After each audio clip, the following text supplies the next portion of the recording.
दोस्तों, क्या कभी आपने सोचा है कि जंगलों में आग कई दिनों तक लगातार कैसे जलती रहती है? क्या आपको पता है कि जंगल में आग लगने के पीछे खुद जंगल में रहने वाले परिंदों का ही हाथ होता है? क्या आप इस बात पर यकीन करेंगे? ये परिंदे जंगल में आग को बढ़ाने का काम करते हैं। ये सुनने में थोड़ा अजीब है कि परिंदे जंगल में आग बढ़ाने ये कई मौकों पर लगाने का काम करते हैं, लेकिन सच यही है और ये बात साबित हो चुकी है कि खुद जंगल में रहने वाले परिंदे ही अपने घरों में आग लगाते हैं। अब आप सोच रहे होंगे कि परिंदों को तो आग लगानी आती नहीं, फिर वो कैसे इतना बड़ा काम कर सकते हैं? हम आपको बताएंगे और साथ में ये भी कि जिन परिंदों को हम सीधा और प्यारा समझते हैं वो कितने मतलबी होते हैं, जो सिर्फ अपने बारे में सोचकर जंगल में रहने वाले दूसरे परिंदों की जान को खतरे में डाल देते हैं।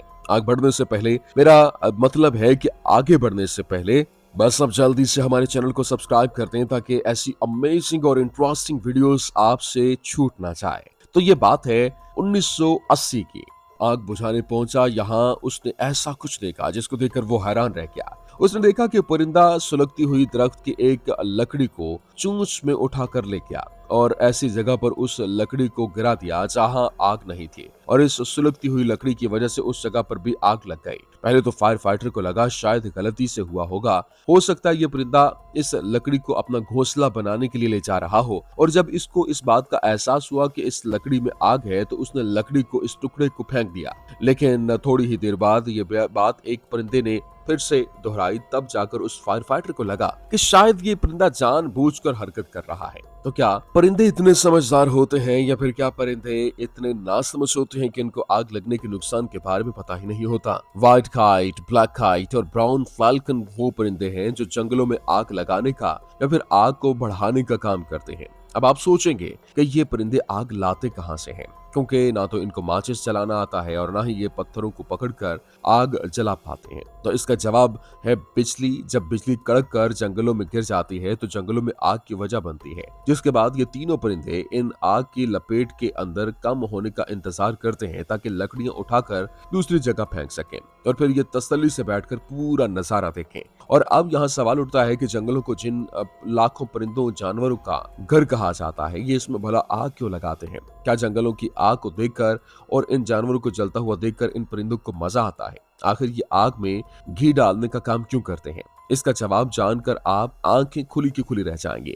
जब आग जंगल में फैल जाती है तो ये परिंदा चौकन्ने होकर नजर रखते हैं कि आग से बचकर कौन कौन से जानवर कहां कहां गए हैं और किस जंगल की तरफ गए हैं, जिससे ये उनको नोच नोच कर खा सकें। शिकार को पाने के लिए इस बात का खास ध्यान रखते हैं कि किस तरफ आग ज्यादा है, किस तरफ जाकर ये अच्छा शिकार पा सकते हैं, और साथ में इस बात का भी ध्यान रखते हैं कि जानवर आग में ज्यादा जल न जाए या खुद आग की चपेट में न आ जाए। तो अब आग जान गए होंगे कि ये परिंदे जंगलों में आग अपना खाना खाने के लिए लगाते हैं। दरअसल घने जंगलों में कई जानवर छुप कर बैठे रहते हैं और बाहर नहीं निकलते, जिससे ये परिंदे भूखे रहते हैं और अपनी इस भूख को मिटाने के लिए इन परिंदों ने शॉर्टकट चुना है। जब आग लगती है तो ये उनके लिए एक अच्छा मौका होता है पेट भरने का, जिसका ये अच्छे से फायदा उठाते हैं। कई बार तो ये शातिर परिंदे बॉन फायर की लकड़ियां उठाकर जंगलों में फेंक देते हैं, जिससे आग लग जाती है। और साइंसदानों को तो इन परिंदों की इस आग लगाने वाले कारनामे के बारे में कुछ अर्सा पहले ही पता चला, लेकिन ऑस्ट्रेलिया के मकामी लोगों को इस बारे में पिछले 40,000 सालों से पता है। ये बात फिर से चौंका देने वाली है कि जिस बात के लिए साइंटिस्ट सोचते रह गए, इस बात को बिना पढ़े लिखे लोगों ने 40,000 साल पहले ही जान लिया था। और इसका मतलब है कि ये परिंदे हजारों साल इसी तरह से जंगलों में आग लगाकर अपना पेट भर रहे हैं।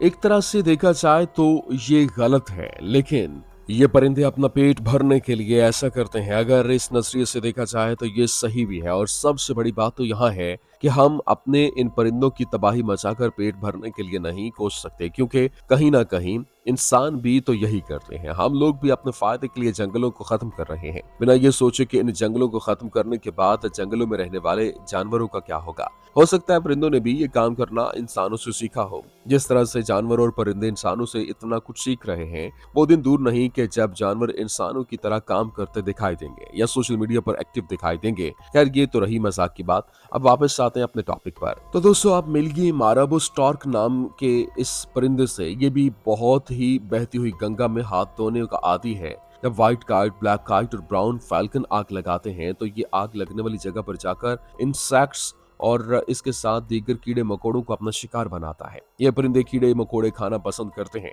और जली हुई जगह से ज्यादा अच्छा खाना इनको और कहाँ मिलेगा, तो ये आग का पीछा करते हुए बहुत जल्द पहुंच जाते हैं ऐसी जगह पर जहां इनको पेट भरने का मौका मिल सके। सिर्फ परिंदे ही आग का फायदा उठाकर अपना पेट नहीं भरते, बल्कि रीछ और रैकून भी ऐसे ही करते हैं। ये दोनों जानवर भी आग से भाग रहे जानवरों को अपना शिकार बनाते हैं। यहाँ ये जानना भी जरूरी है कि सभी जानवर आग से भागकर अपनी जान बचाने की कोशिश नहीं करते। कुछ जानवरों का खुद की जान बचाने का अलग ही तरीका है। एम्फीबियन खुद को मिट्टी के अंदर छुपा लेते हैं, मौस पानी के अंदर चले जाते हैं और आग के खत्म होने का इंतजार करते हैं। लेकिन कैंगरू का स्वैग ही अलग है। ये आग लगने वाली जगह की तरफ ही भागते हैं और फिर इस जगह पर कूदना शुरू कर देते हैं ताकि इस जगह पर कब्जा कर सकें। कैंगरू शायद ये बात जानते हैं कि जिस जगह आग लग चुकी है वहां वापस से आग तो नहीं लगेगी। ये मौका पाते ही इस जगह पर अपना कब्जा जमा लेते हैं। अब बात करते हैं मस्त मौला अंदाज चिंपैंजी की, क्योंकि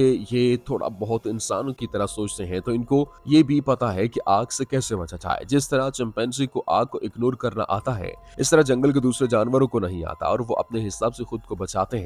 जैसे कि गोफर कछुआ, ये कछुओं की प्रजाति का सबसे खास कछुआ होता है क्योंकि ये ऐसा गड्ढा खोदता है जो एक साथ करीब 360 प्रजाति के जानवरों को पनाह दे सकता है। इसलिए आग लगने के दौरान ये गोफर कछुआ ऐसा बड़ा गड्ढा खोदता है और खुद को दूसरे जानवरों के साथ जान बचाने के लिए आगे आता है और ऐसा खड्डा खोदता है जिसमें सांप से लेकर चूहे तक समा सकते हैं। और अब इन बेचारों को क्या पता कि ये जिस आग से बचने के लिए इतनी जिदोजहद कर रहे हैं, इस आग को इन्हीं के साथियों ने लगाया है। तो ये बात तो हुई जंगलों की। अब आपको बता दें कि पावर हाउस में आग वाले सिलसिले को, आग लगाने वाले सिलसिले को यही परिंदे हवा देते हैं। अभी जिस पावर हाउस को आप देखते हैं वो तो काफी महफूज है, लेकिन पहले के पावर हाउस ऐसे नहीं थे। आपने देखा होगा कि बिजली के तारों पर कई परिंदे बैठे होते हैं। जब ये इन तारों के पास से उड़ते थे तो इनके पंख तारों पर लग जाते थे जिससे चिंगारी निकलती थी और आग लग जाती थी। अब आपको लेकर चलते हैं और भी पुराने वक्त में जब बर्ड्स का इस्तेमाल किसी शहर को अपने कब्जे में लाने के लिए किया जाता था। पुराने वक्त में ओल्गा नाम का प्रिंसेस होती थी जो केवान रस शहर पर राज करती थी। उन्होंने आसगोरस्तान शहर पर कब्जा करने के लिए बर्ड्स का इस्तेमाल किया था। प्रिंसेस ओल्गा ने अपने मुल्क के हर घर से 3 कबूतर और 3 चिड़िया मांगी। शहर के लोगों को भी ये काफी बड़ी डिमांड नहीं लगी, तो उन्होंने अपनी शहजादी की बात सुनते हुए 3 कबूतर और 3 चिड़िया उनको दे दिए। शहजादी ने चालाकी दिखाते हुए सभी कबूतर और चिड़िया के पैरों पर कपड़ा बांधकर इनमें आग लगा दी और यूं कह लें कि इन्हें आसगोरस्तान शहर की तरफ छोड़ दिया गया। शहर में आग लग गई और वहां रहने वाले लोगों को रातों रात शहर छोड़कर भागना पड़ा और शहजादी ओल्गा ने पूरा शहर पर कब्जा कर लिया। आग किस तरह से तबाही मचाती है ये तो सब जानते हैं, लेकिन जंगलों में ये रेस्ट बटन की तरह काम करती है। जब जंगल में आग लग जाती है तो वहां कुछ वक्त के बाद एक नई जिंदगी पैदा होती है। हालांकि इस अमल में थोड़ा वक्त जरूर लगता है, लेकिन बदलाव भी देखने को मिलता है और आहिस्ता आहिस्ता जंगल में रहने वाले जानवर भी इस मुसीबत से बचना सीख गए हैं। वही कुछ जानवर तो ऐसे भी हैं जो इस मुसीबत को अपने फायदे में इस्तेमाल करके शिकार करना सीख गए हैं। तो आपको ये वीडियो कैसी लगी हमें कमेंट करके जरूर बताइए। वीडियो को लाइक करें, चैनल को सब्सक्राइब करना मत भूलिएगा। शुक्रिया।